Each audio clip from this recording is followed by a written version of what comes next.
In this video, I am striking a suit onto a patterned Prince of Wales check cloth. I'm sharing the normal rules of how a patterned cloth is struck in Bespoke, as well as techniques that'd be useful whether you want to follow them or not. The main point of this video is the techniques, and you can find my accompanying construction series in the description, but I don't necessarily recommend a patterned suit to be your first. I should also preface that obviously the camera wasn't too happy with the cloth, so at points it's tripping out, changing focus 5 times a second. Just fair warning that it might get weird at points. The general placement of the forepart onto the cloth is with the top and or middle button halfway through the check. The center front of the dart also goes down the center of the vertical or down the vertical lines so that the pattern disappears into the dart evenly.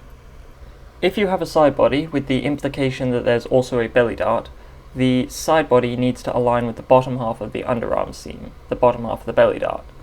I'm measuring the distance the hem of the forepart is from a fixed point on the pattern so that I can measure the same when I put the side body on the cloth, obviously squaring it off on the cloth so that it is straight, tracing it out and adding the inlay.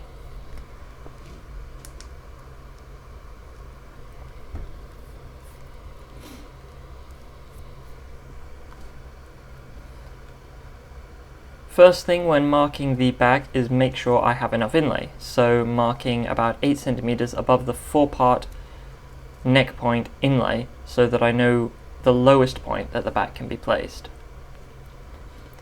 The two parts to know for the back is that the pattern needs to be aligned with the side seam, therefore we can make a note of where the hem, waist balance point and side line is. This aligns the pattern vertically, so the horizontal stripes match along the side seam. Again, we need at least a minimum amount of inlay on the center back at the top of the seam. At the center back on the neck, the seam needs to be halfway through, well, really any point of the check. This is so that the top collar can go on and line up with the vertical lines on the back neckline. After which the back gets traced and given appropriate inlay.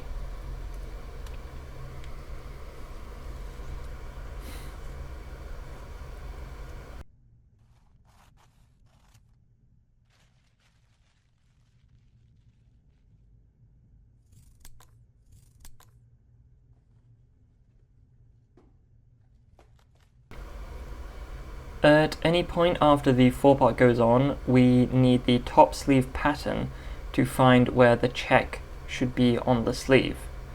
Place the sleeve pattern onto the cloth where the forepart is traced out. Take the seam allowance off of the forearm seam, so measure 1 centimeter in from the seam. Place that onto the front pitch and place the sleeve on the straight grain of the cloth. Very easy with the vertical pattern. The first step is just highlighting where the horizontal stripes on the cloth onto the sleeve so that the sleeve is the correct height. We need to transfer the marks to the opposite side, so I just use my bradawl to poke it. To find the vertical stripes, find 15 centimeters above the front pitch and at that level measure 2 seams into the forepart. Line the sleeve pattern along the horizontal stripes that we already found and move it up to the mark we just made. With the sleeve definitely on the straight grain again, we can mark the vertical stripes on the pattern. We can mark the vertical pattern on the cuff as well, but it's the same as just lining it up to the straight grain. Again, I want to make sure the marks are on both sides, so I poke each mark with my pointy.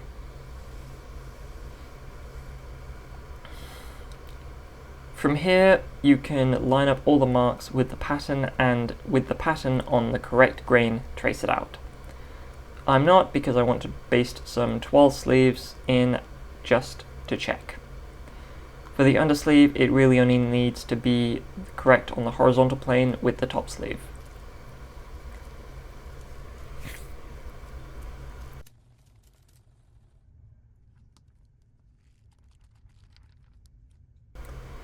To position the top side trouser, I just want the center front crease to go down the middle of the pattern somehow. I chose down the middle of the vertical stripe, taking note as well of where the knee point is, which will help to line up the underside. Lastly, to position it horizontally, I want to know where the side seam and inseam are at the hem and the knee. Laying the underside, first I have the knee point, and I want to know that it's sitting on the straight grain, so it's squared up. Then, finding where to put it on the horizontal, it should be lined up symmetrically, and you could almost stop there. I want to try to make the seams even, so at the hem I'm trying to find where it's the same on both sides. I can do the same at the knee, which is convenient because the top side and underside, it sits halfway between the check.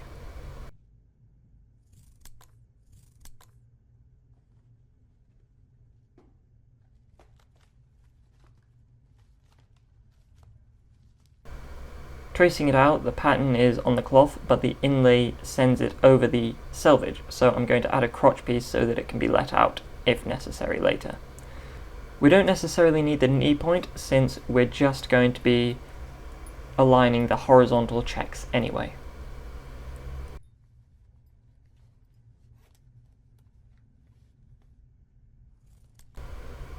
In essence, when cutting out a pattern cloth, each layer needs to be cut separately so that we can cut out the first, make sure the first is lined up to the other layer of cloth, and then we can cut out the second, tracing out the first.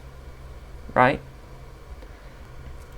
Since my first forepart is on the fold, I snip into it first and then begin just cutting one layer as normal.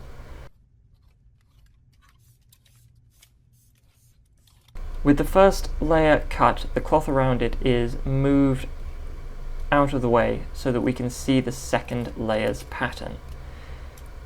As is clear, the pattern is not lined up properly. The checks aren't lined up properly between the two layers.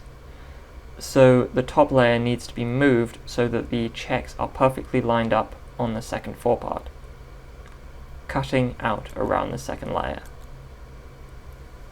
I think it almost always bears repeating that when cutting we mustn't place our scissors any further than we intend to cut. Every cut must end with the tips of the scissors closing on a corner or an edge or a point. Getting into the habit, even when it might not necessarily make sense to, just means that when you need the muscle memory because you might not be focusing as much, you won't cut something that you weren't meant to.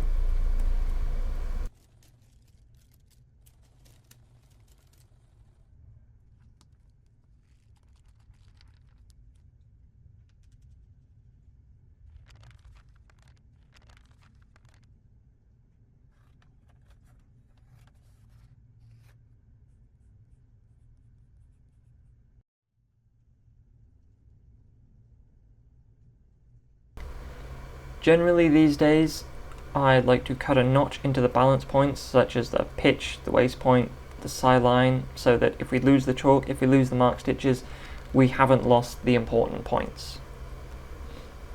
Here I have a side body rather than a whole forepart with two darts.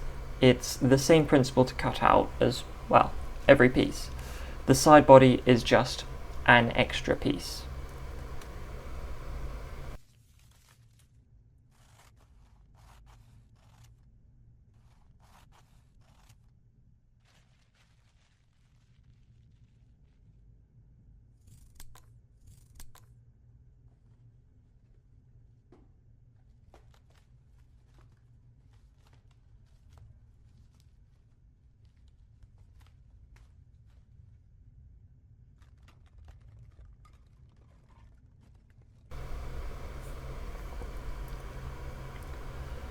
The back is the same as the forepart since it's on the fold as well, so I just need to make a snip and then only start cutting the first layer so that I can ensure the backs will come out symmetrically.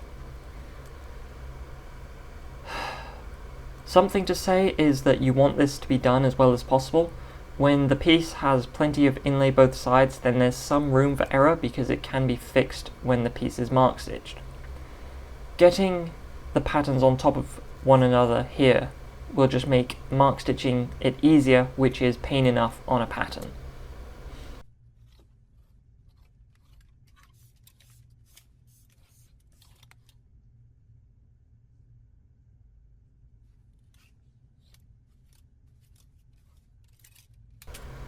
There's two perspectives on using pins to hold the pattern together when lining it up to the second layer of cloth. First is against using pins is that when they're lined up on top of each other, if you put in a pin, the pin will pull the underside out of alignment, so when the second layer is cut out and the pin comes out, the second side will come out a little bit larger. The opposing perspective is that after the pin goes in, you can still see that the pattern is properly lined up to the second side of the cloth. So if now it's offset, then you can remove the pin and fix the pattern again. I won't speak to which I think is better. When mark stitching patterns, I tend to pin the layers, but so far I've only cut without the pins. Do either, try both, maybe one will work out better for you. Realistically, the cloth should have been folded and be laying on top of itself properly before we even start striking, but there's only so much preparation can do for us, so the two layers should be cut separately anyway.